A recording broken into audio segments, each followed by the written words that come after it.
This fella came through his pro debut in February. He absolutely demolished Jake Darnell in round 1. And then, just at the weekend there, he beat the highly fancied Ariel Bracamonte with a fearsome punch in the second round on his comeback from a hand injury down in Bournemouth. And of course, I'm talking about the heavyweight Frazer Clarke. Frazer joins us live. Frazer, how are you? Yeah, I'm good, thank you. I'm really good. Well done at the weekend. How was it, mate? Your second fight, you came through it well. Yeah, it was good. Obviously, when you end a fight like that, it's always good. There was obviously there was a lot of people in boxing that thought this for a second fight. This is not risky, but it was a definite step up from Jake Darnell, which of course it was going to be. So I was glad to come out the other side of it. Yeah, I thought that was a great performance, actually, Frazer. You showed marked improvement on your debut, actually. Bracamonte was a tough guy. Previously been the distance with Jarrell Miller in his previous fight. So we thought we was going to see a few rounds there, but you took him apart, mate. I think it was punch perfect. Your timing was great. And, you stamped your authority there on the heavyweight division. I mean, how quickly do we want to move, Frazer? I think that's the million-dollar question. What's the sort of roadmap for you over the next 12 months? Well, it's sort of, with that performance on Saturday, it changed things for me because it gave me a little bit more confidence myself because, after the debut, I think, even though I just got rid of Jake Darnell in one round, I was disappointed with the opponent, and it made me question myself a little bit. So I think the better the opponent, the better I'll perform all the time. I think that's a usual thing with boxing, and I don't see any point in wasting time. So there's not really my job, but the matchmaker and my management. I think they've got the task of navigating the better opponents, rather than these fellas are going to knock over. It does become just a waste of the time. You see, I like this. I like the sounds of that, though, Simon. Even after a winning performance, Frazer's still questioning himself. He's asking himself questions. That can only be good. Yeah, of course. I mean, ultimately, if you've had one fight, you're going to have an element of questioning about yourself. But notwithstanding that, he knows his own ability. He was very impressive on Saturday. I watched the fight. He did the job, did it well. Yeah. This was a durable fighter, and he put him away, and he put him away solidly. Frazer, what did you take from the fight? Obviously, you take the first fight, you felt you were a little bit disappointed by the quality of the opposition, and Ben will obviously matchmake you and build you quickly. But what did you take from the fight on Saturday?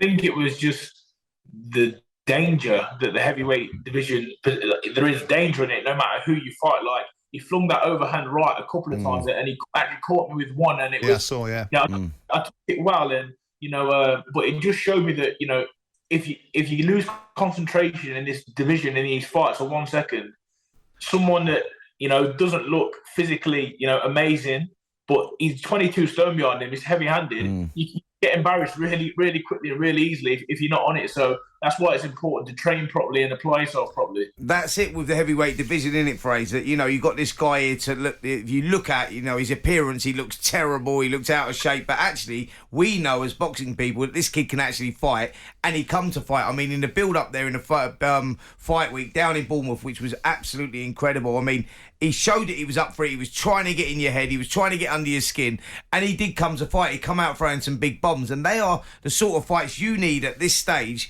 of your development. I think that's really, really important. Yeah, he came obviously at the weigh-in. Imagine the shock I've got. 1 minute I'm there, enjoying the sun with my feet in the sand. I've got in the ring expecting nothing but one of these opponents is going to call me, when I have a little look into each other's eyes, maybe a shake of hands. And he's walked straight over to me and put his head straight in my face. It shocked the life out of me. But then it made me think, what? That's probably better for me. He's come with something about him. He's not come to roll over. He's come, he'll have a go, like I seen him do with Jarrell Miller, He didn't come in my fight. He didn't come and just stand there and took up. If you look the first round, I had an earful off my coach, Angel Fernandez, for, allowing him to jab and catching me with a few jabs, which sort of worked me up. So these are the opponents I want, people that are coming to win. Frazer, you probably heard earlier, talkSPORT, the great news here is that the powers that be have worked out a deal that will broadcast Joshua against Usyk live and free to air from Saudi Saturday the 20th of August. We know for a fact that you're a man who knows Joshua inside out, upside down and every which way because you've sparred so many rounds with him. I take it you're taking your chum to turn it around and win it this time.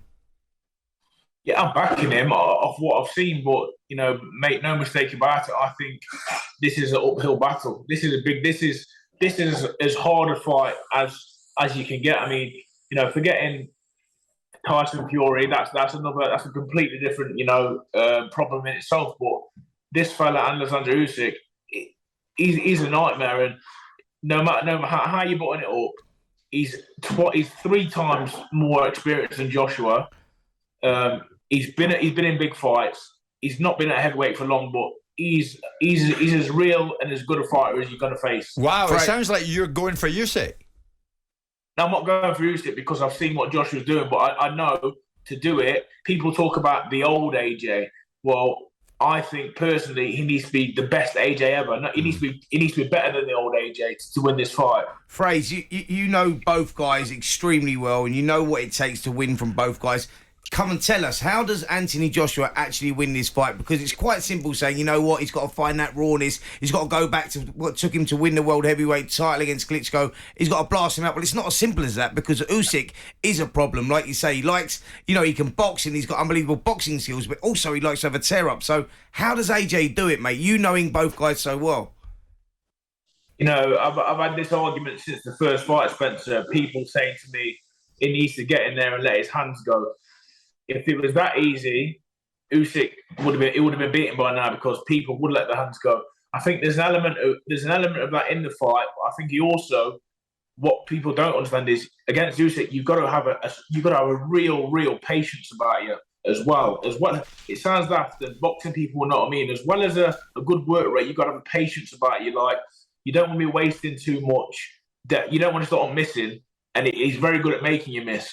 But you got to box with him. The worst thing you can be in this fight for me is going into like the halfway stage and being like 3 or 4 rounds behind. Yeah. So that means if them rounds are close, you try and nick them rounds, and then eventually, but Usyk's only human. He's going to slow down as well. And I think when he does slow down, this is where AJ, the work in the camp, hopefully, when he does slow down, which he will, that's when you've got to step it up a little bit and really impose yourself, and maybe come with more than the single shots, and then start letting flurries go. Educated pressure, good hand position, and just being really aware of what's coming back.